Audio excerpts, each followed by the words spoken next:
are the changes in your mindset after you read some chapters of this book? One of the rich dads say that life is just pushing you around to teach you this one life lesson, and if you don't, you won't live good. And if you do learn it for whatever reason, you get to live a happy man for the rest of your life.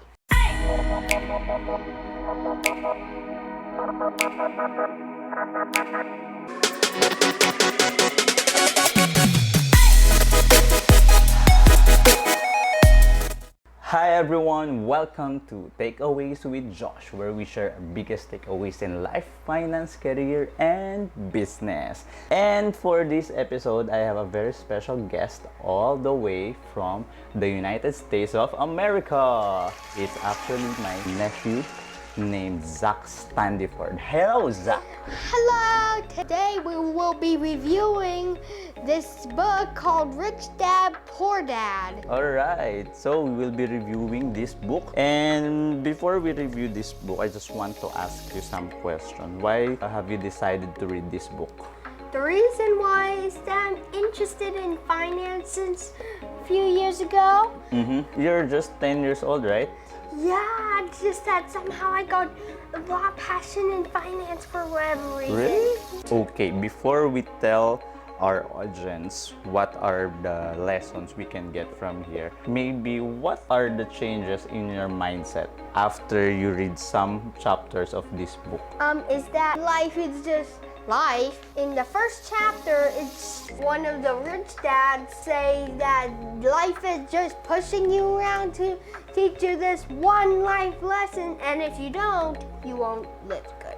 And if you do learn it for whatever reason, you get to live a happy man for the rest of your life. Really? Oh, that's interesting. Let's tell them what this book is all about. It's about finance, of course, and how to start a business. Okay, so what about finance? Can you tell them the summary of this book? So, for finance, when you turn to page 59, so it shows that there are a few diagrams on assets. So here's the diagram. Income is, of course, income, and expenses and budget, and obviously you could know that, but liabilities are when you buy stuff like Nintendo Switch, the iPhone 15 for playing Roblox, anything else for video games and stuff, that's a liability. That means it's a want that you buy. And assets are things that you buy to invest, like in a Monopoly, like a lemonade stand that you build on your own when you're a kid. So what's the difference between an asset and a liability again? Okay, the difference between an asset and liability is liabilities are wants. It's just wants in general, where you buy them and they just return with nothing, maybe entertainment, food, or whatever. Assets is where you buy it because you want to invest to do it, like stocks from the New York stock trade market. So liability are the things that you buy that will not generate any money for you, and assets is something that you buy that will generate more money for you, right? Yeah. Okay, so it's the rich dad and the poor dad, and here in the book there are actually two dads. Who are those dads, and what are the difference of those dads? So the rich dad grew up to become one of the richest people in Hawaii in the 50s, and his poor dad said for his study and stuff, he said study hard and get a good job, and the rich dad said study hard and buy a good company. And it's the difference because the rich don't work for money. The money work for themselves. That phrase means that they start a business but still have to do work, but they hire workers to do that work for money. So how come the author had two dads? It's just maybe because his mom got divorced in one of the dads that it didn't say, and then remarried with someone else, that other dad. All right. You've told me that you've read in that book that poor people pays a lot of money more than the rich people. So- Can you tell us about that? Okay, so here's the pattern of poor person here. Then over here is the one of the middle class.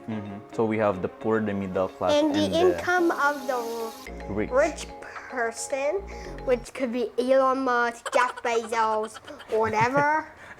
Uncle Josh? Yeah, which you will become someday, I think. Maybe. Thanks. Maybe you too. Okay. So what's the difference between the three cash flows? Let's go first with the cash flow of the poor. Okay, so the cash flow of the poor person get their job, then their salary, then pay their taxes, rent, food, transportation, and clothes. All right, so again, the cash flow of the poor people is, it starts when they receive their own salary From their job, from their job. Okay, from the rich persons, they will spend those money to pay their taxes and all their responsibilities in life. and they barely have a lot of savings. Why is it not good?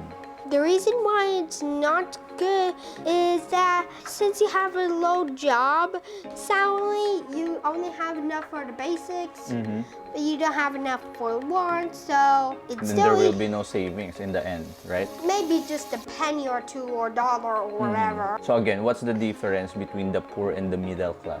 First, we'll review the middle class. Okay. So they get their job, then do liabilities, Like, mortgage, car loans, credit card debt, school loans, then taxes, mortgage payment, car payment, credit card payment, school loan payment. when the So- middle class receive their salaries, They- they will. They will buy liabilities Yes. because they have enough, What kinds of liabilities are those? like cars, and- Houses. yeah, giant houses. Or giant overkilled iPhone 15 Pro Maxes. And then after you buy the liabilities, what's You- next for the middle class? Expenses. For the expenses. Before spending for the responsibilities, they are actually spending first on the liabilities, right? How about the wealthy people?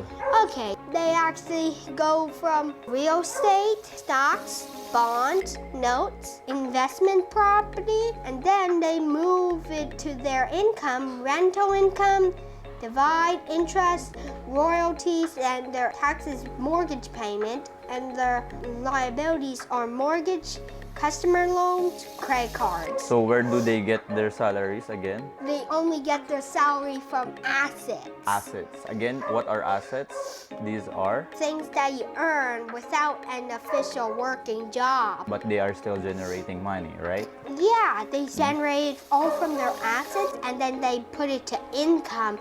Then they pay their expenses, then liabilities. All right. So what do you think is the best cash flow? The best cash flow I would pick is completely the rich one so I could be rich. Okay. So are you inspired to do business in the future? Yep. Why? I don't know, just like it somehow calls me. Alright, so that's it for this episode. And I hope you've learned about the different cash flows you can have. And I hope you will choose the cash flow of the rich people, right? Yes. So again, I'm Josh and Zach. see you in our next episode. Bye-bye. Bye-bye.